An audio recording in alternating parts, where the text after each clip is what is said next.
2026లో కేదార్నాథ్ యాత్ర ప్లాన్ చేస్తున్నారా? అయితే ఈ వీడియో మీకోసమే.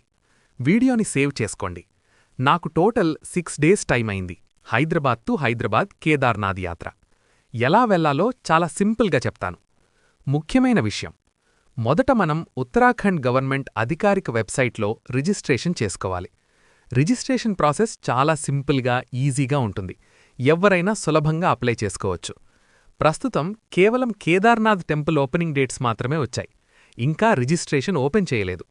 రిజిస్ట్రేషన్ ఓపెన్ అయిన వెంటనే లింక్ని డిస్క్రిప్షన్లో ఇస్తాను. అప్పుడు తప్పకుండా ముందుగానే అప్లై చేసుకోండి.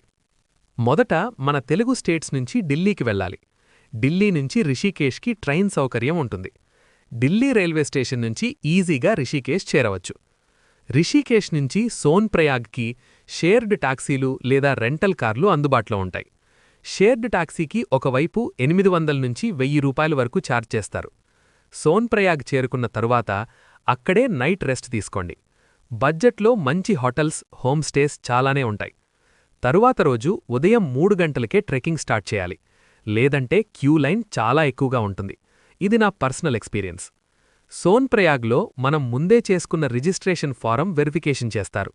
వెరిఫికేషన్ పూర్తయ్యాక 1 కిలోమీటర్ వాక్ చేయాలి. అక్కడ నుంచి గౌరీకుండ్కి షేర్డ్ టాక్సీలుంటాయి. ఛార్జ్ కేవలం 50 రూపీస్ మాత్రమే.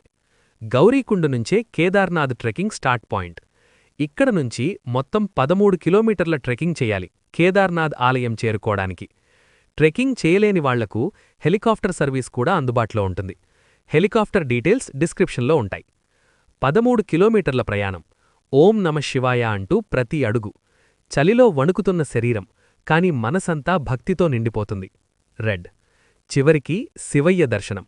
అది మాటల్లో చెప్పలేని అనుభూతి. ప్రతి కష్టం మరిచిపోయి మనసు మొత్తం ప్రశాంతంగా మారిపోతుంది. ఓం నమఃశివాయ. ఈ యాత్ర మీ జీవితంలో ఒక మరిచిపోలేని అనుభవంగా మారుతుంది.